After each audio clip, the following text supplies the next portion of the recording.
Hello बच्चों, कैसे हैं आप सब। आज की क्लास में हम विज्ञान अध्याय 3, जिसका शीर्षक है कोयला और पेट्रोलियम, उसके जो प्रश्न हैं उन्हें हम समझेंगे। और जब हम प्रश्नों को समझने का प्रयास करेंगे तो हमें पूरा चैप्टर का भी एक रिवीजन हो जाएगा। तो आप अपनी बुक निकाल लीजिए। तो ये आपको पेज नंबर 38 पर इसके सारे क्वेश्चंस मिलेंगे। तो पहला प्रश्न क्या है, बुक से आप पढ़िए, मैं भी पढ़ता हूं यहां से। सीएनजी और एलपीजी का ईंधन के रूप में उपयोग करने के क्या लाभ हैं। तो अगर हम कोयला या डीजल या मिट्टी के तेल की जगह सीएनजी और एलपीजी को यूज करते हैं तो उसके क्या लाभ हैं। तो सबसे पहला लाभ इसका है कि ये प्रदूषण कम करता है।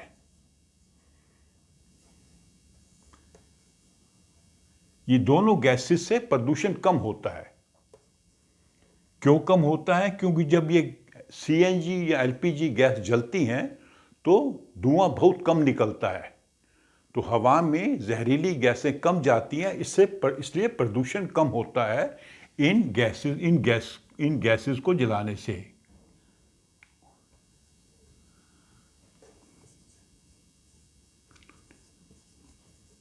अगर हम इसका उपयोग करते हैं घर में या फैक्ट्री में या किसी कार में तो प्रदूषण कम होगा।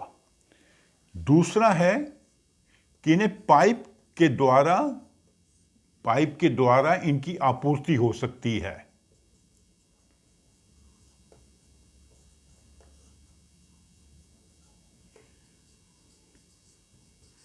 घरों में भी पाइप लगी होती हैं सीएनजी की,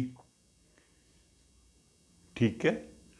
फैक्ट्रीज में भी सप्लाई किया जा सकता है। एलपीजी को आप सिलेंडर्स में ले जा सकते हैं एक जगह से दूसरी जगह। तो इनको एक जगह से दूसरी जगह ले जाना सरल होता है, ठीक है। इन गैस को एक जगह से दूसरी जगह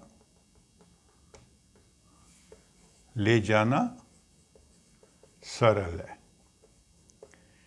चौथा क्या होगा, इनको सीधा जलाया जा सकता है, ठीक है। इनको सीधा जलाया जा सकता है।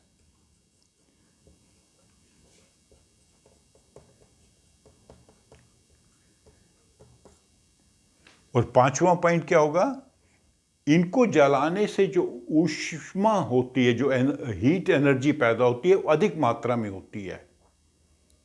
जो ऊष्मा एनर्जी हमें मिलती है इनको जलाने से, वो अधिक मात्रा में मिलती है। क्यों अधिक मात्रा में मिलती है?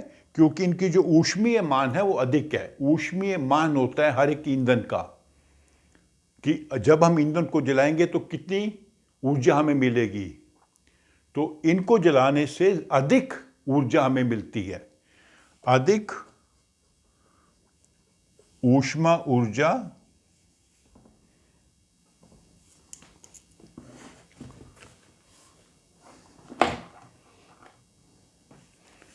थोड़ा इसको मैं यहां लिख देता हूं।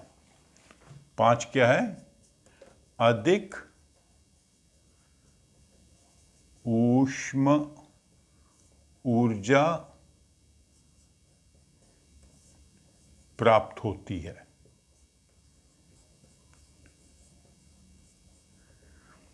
ठीक है।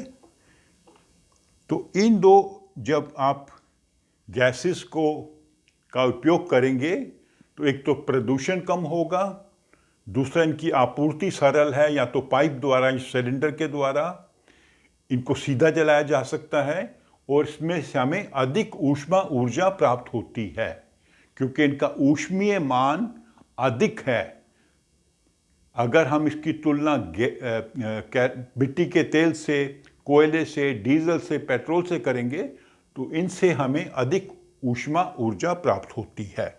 तो ये 4-5 पॉइंट हैं, अगर आप याद करके लिख देंगे तो आपका आंसर सही होगा। तो ये था प्रश्न नंबर 1। तो तो इसमें आपको क्या जानकारी मिल गई? जानकारी मिली कि एलपीजी और सीएनजी जो हैं वो पॉल्यूशन कम करती हैं, प्रदूषण कम करती हैं।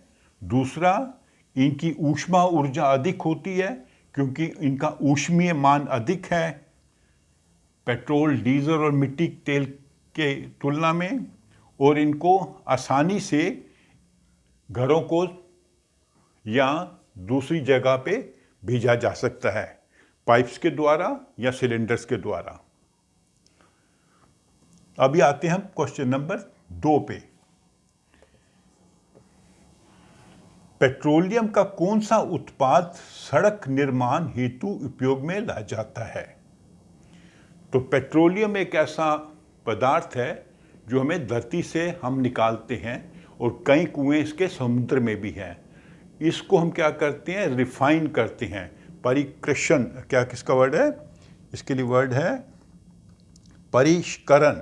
परिष्करण करण इसके जो अलग अलग पदार्थ अलग अलग हो जाते हैं, उसमें एक पदार्थ हमें मिलता है बिटुमिन।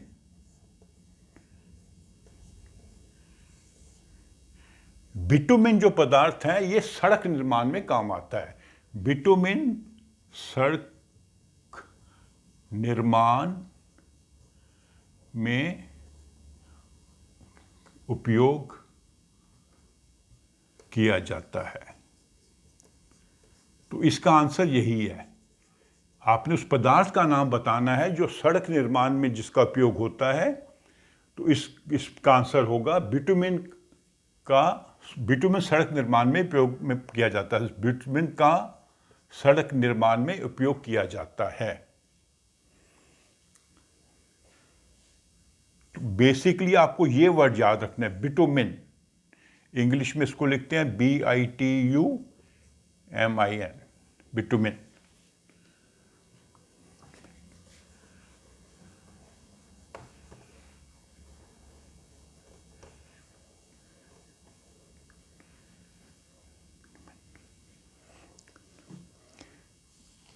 अब चौथे क्वेश्चन पे आ जाते हैं। चौथे क्वेश्चन में यानी थर्ड क्वेश्चन है,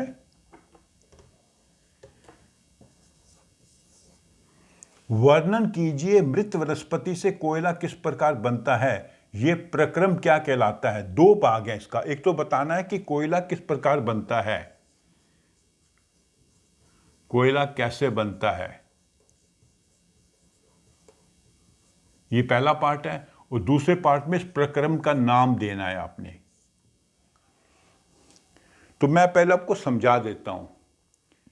ऐसा हुआ कि आज से लाखों साल पहले बहुत सारे पेड़ पौधे, जंगल दलदली जमीन में, मिट्टी में दब गए। मिट्टी में दबने के कारण, धरती में दबने के कारण उनके ऊपर बहुत भार पड़ा। जो धरती की सतह थी या लेयर्स थी उसके ऊपर, धरती के अंदर तापमान भी अधिक होता है, हवा की कमी होती है। तो उस दबाव के कारण, उच्च दाब के कारण, उच्च ताप के कारण, उच्च दाब और उच्च ताप और हवा की कमी, इन तीनों के प्रभाव में क्या हुआ कि ये जो मृत पेड़ पौधे थे धरती के अंदर धीरे धीरे चट्टानों में परिवर्तित हो गए। वो चट्टानें क्या है? कोयला हैं। तो इसका क्या आप आंसर लिखेंगे? आप आंसर लिखेंगे लाखों वर्ष पहले जो पेड़ पौधे या जंगल धरती की सतह में दब गए, वह पेड़ पौधे उच्च ताप, उच्च दाब और हवा की कमी में धीरे धीरे एक चट्टानों में परिवर्तित हो गए। वो चट्टानें कोयले की चट्टानें हैं। तो जो पेड़ पौधे थे वो परिवर्तित हो गए कोयले में। कैसे हुए? धरती के अंदर जो उच्च ताप था, उच्च दाब था और हवा की कमी थी। तो लाखों वर्ष पहले जो पेड़ पौधे धरती की अंदर दब गए थे, वह उच्च ताप, उच्च दाब और हवा की कमी के कारण धीरे धीरे चट्टानों में परिवर्तित हो गए, वह चट्टानें कोयले की चट्टानें हैं। ठीक है। और ये जो प्रक्रम है, लकड़ी से या पौधों, मृत पौधों से कोयला बनना, उसको कहते हैं कार्बनीकरण। ये सेकंड पार्ट का आंसर है, कार्बनीकरण।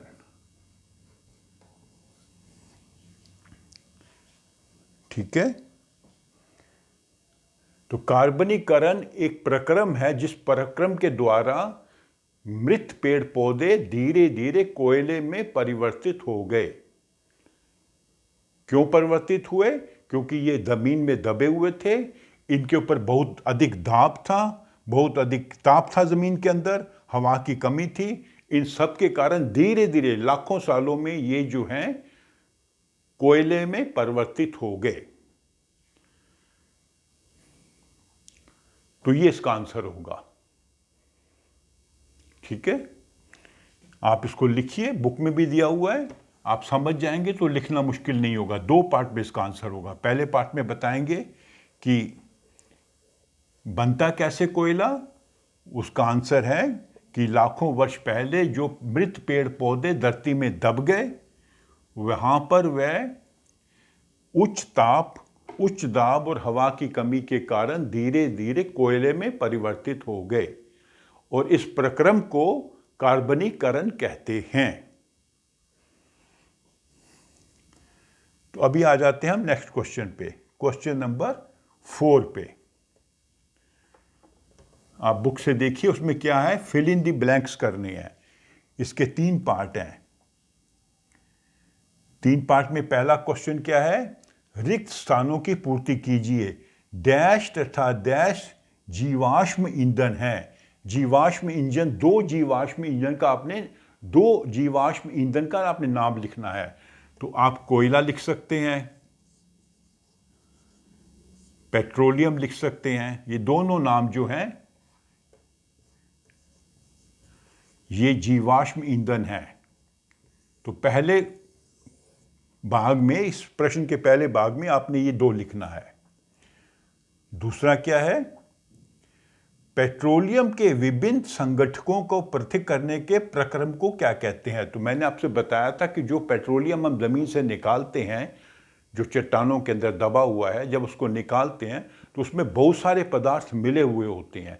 उन पदार्थों को अलग अलग करना पड़ता है। जब हम उनको अलग अलग करते हैं तो हमें पेट्रोल मिलता है, डीजल मिलता है, मिट्टी का तेल मिलता है, बिटुमिन मिलता है, और कई प्रकार के पदार्थ मिलते हैं। तो इस प्रक्रम को क्या कहते हैं, इसको कहते हैं परिष्करण। परिष्करण,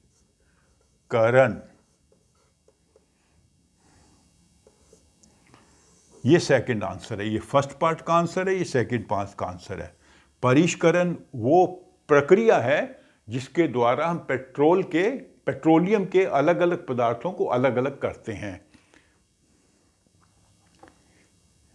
इसको इंग्लिश में रिफाइनिंग कहते हैं, और जहां पर यह किया जाता है उस फैक्ट्री को रिफाइनरी कहते हैं। इसका तीसरा भाग क्या है, वाहनों के लिए सबसे कम प्रदूषक ईंधन कौन सा है। वाहनों में हम पेट्रोल यूज कर सकते हैं, डीजल यूज कर सकते हैं, या सीएनजी यूज कर सकते हैं। तो इनमें से सबसे कम प्रदूषण कौन करता है। अभी हमने समझा था जब हम पहला क्वेश्चन कर रहे थे कि एलपीजी और सीएनजी सबसे कम प्रदूषण करते हैं। अगर हम उनकी तुलना डीजल से, पेट्रोल से, या कैरोसिन ऑयल से करेंगे, या कोयले से करेंगे, तो कोयला तो खैर गाड़ियों में यूज नहीं होता। गाड़ियों में या तो पेट्रोल यूज होगा, या डीजल होगा, या सीएनजी यूज होगा। तो इसका आंसर होगा सीएनजी, थर्ड का, CNG।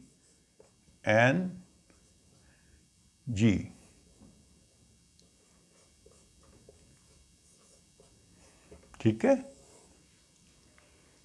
तो ये आपके 4 क्वेश्चन हो गए। तो हम ऐसा करते हैं कि इस वीडियो को यही खत्म करते हैं। आप इन क्वेश्चन को अच्छे से समझिए, टॉपिक भी पढ़िए, और आपको जो भी डाउट लगता है किसी भी क्वेश्चन में, आप मेरे कमेंट बॉक्स में लिखिए, मैं आपको समझाऊंगा। तो बाकी इसके जो 4 क्वेश्चन हैं, क्वेश्चन नंबर 5 to 8, वो हम अगले वीडियो में करेंगे। Okay, thank you. आप मेरे वीडियो को लाइक करो प्लीज़, इसको शेयर करो, और अपने फ्रेंड्स के साथ इसको शेयर करो और इसको मेरे चैनल को सब्सक्राइब भी करो। Okay, bye.